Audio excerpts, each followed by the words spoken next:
राम राम राम राम राम राम राम राम राम नारायण नारायण। वे जैसा आचरण करते हैं उस समाज, संप्रदाय, जाति आदि के लोग भी वैसा ही आचरण करने लग जाते हैं। अंतःकरण में धन और पद का महत्व एवं लोभ रहने के कारण लोग अधिक धन वाले लखपति, करोड़पति तथा ऊंचे पद वाले नेता, मंत्री आदि पुरुषों को श्रेष्ठ मान लेते हैं और उन्हें बहुत आदर की दृष्टि से देखते हैं। जिनके अंतःकरण में जड़ वस्तुओं का यानी धन, पद आदि का महत्व है, वे मनुष्य वास्तव में न तो स्वयं श्रेष्ठ होते हैं और न श्रेष्ठ व्यक्ति को समझ ही सकते हैं। जिसको वे श्रेष्ठ समझते हैं वह भी वास्तव में श्रेष्ठ नहीं होता। यदि उनके हृदय में धन का अधिक आदर है तो उन पर अधिक धन वालों का ही प्रभाव पड़ता है। जैसे चोर पर चोरों के सरदार का ही प्रभाव पड़ता है। वास्तव में श्रेष्ठ न होने पर भी लोगों के द्वारा श्रेष्ठ मान लिए जाने के कारण उन धनी तथा उच्च पदाधिकारी पुरुषों के आचरणों का समाज में स्वतः प्रचार हो जाता है। जैसे धन के कारण जो श्रेष्ठ माने जाते हैं, वे पुरुष जिन जिन उपायों से धन कमाते और जमा करते हैं, उन उपायों का लोगों में स्वतः प्रचार हो जाता है, चाहे वे उपाय कितने ही गुप्त क्यों न हों। यही कारण है कि वर्तमान में झूठ, कपट, बेईमानी, धोखा, चोरी आदि बुराइयों का समाज में किसी पाठशाला में पढ़ाए बिना ही स्वतः प्रचार होता चला जा रहा है। यह दुख और आश्चर्य की बात है कि वर्तमान में लोग लखपति को तो श्रेष्ठ मान लेते हैं, पर प्रतिदिन भगवान नाम का लाख जप करने वाले को श्रेष्ठ नहीं मानते। वे यह विचार ही नहीं करते कि लखपति के मरने पर एक कौड़ी भी साथ नहीं जाएगी, जबकि भगवान नाम का जप करने वाले के मरने पर पूरा का पूरा भगवान नाम रूप धन उसके साथ जाएगा। एक भी भगवान नाम पीछे नहीं रहेगा।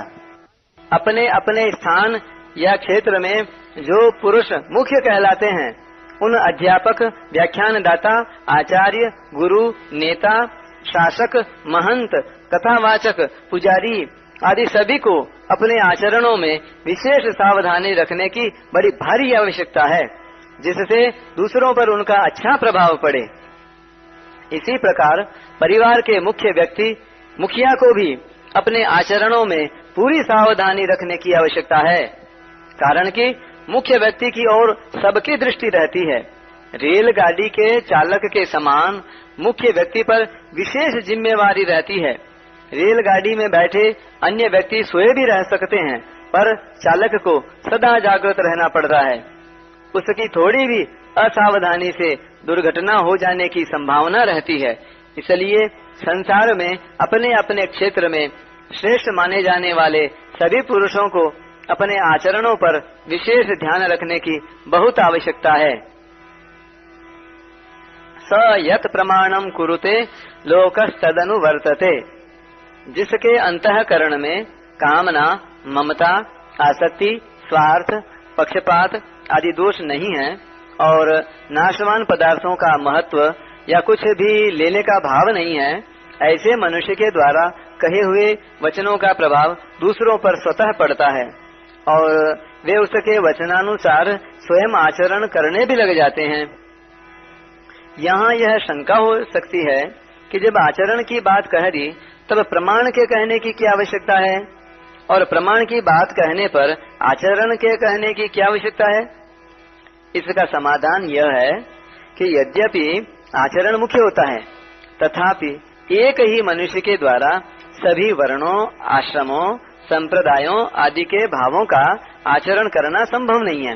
अतः श्रेष्ठ मनुष्य स्वयं जिस वर्ण, आश्रम आदि में है, उसके अनुसार तो वह सांगोपांग आचरण करता ही है, और अन्य वर्ण, आश्रम, संप्रदाय आदि के लोगों के लिए भी वह अपने वचनों से, शास्त्र, इतिहास आदि के प्रमाण से यह शिक्षा देता है कि अपने लिए कुछ न करके संपूर्ण प्राणियों के हित के भाव से अपने अपने कर्तव्य का पालन, यानी वर्ण, आश्रम, संप्रदाय आदि के अनुसार कर्तव्य का पालन करना कल्याण का सुगम और श्रेष्ठ साधन है।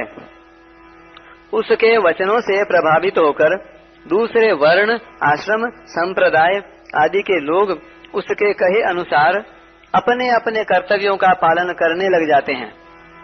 यद्यपि आचरण का क्षेत्र सीमित और प्रमाण वचनों का क्षेत्र विस्तृत होता है, तथापि भगवान के द्वारा श्रेष्ठ पुरुष के आचरण में 5 पद यत यत तत तत और विशेष रूप से एव देने का अभिप्राय है कि उसके आचरण का प्रभाव समाज पर 5 गुना अधिक पड़ता है, और प्रमाण में 2 पद यत और तत देने का अभिप्राय है कि प्रमाण का प्रभाव समाज पर केवल 2 गुना अपेक्षाकृत कम पड़ता है।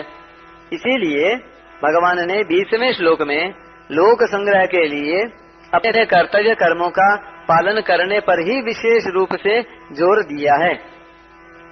यदि श्रेष्ठ मनुष्य स्वयं अपने वर्ण आश्रम आदि के अनुसार आचरण न करके केवल प्रमाण दे तो उसका लोगों पर विशेष प्रभाव नहीं पड़ेगा। उसमें लोगों का ऐसा भाव हो सकता है कि ये बातें तो केवल कहने सुनने की हैं, क्योंकि कहने वाला स्वयं भी तो अपने कर्तव्य कर्म का पालन नहीं कर रहा है। ऐसा भाव होने पर लोगों में अपने कर्तव्य के प्रति अश्रद्धा और अरुचि होने की संभावना रहती है। इसलिए श्रेष्ठ पुरुष स्वयं आचरण करके और प्रमाण देकर दोनों ही प्रकार से लोगों को अपने अपने कर्तव्य पालन में लगाकर उनका हित करता है। श्रेष्ठ पुरुष के आचरणों का अनुवर्तन यानी अनुसरण वे ही लोग करते हैं जो उसे श्रेष्ठ मानते हैं।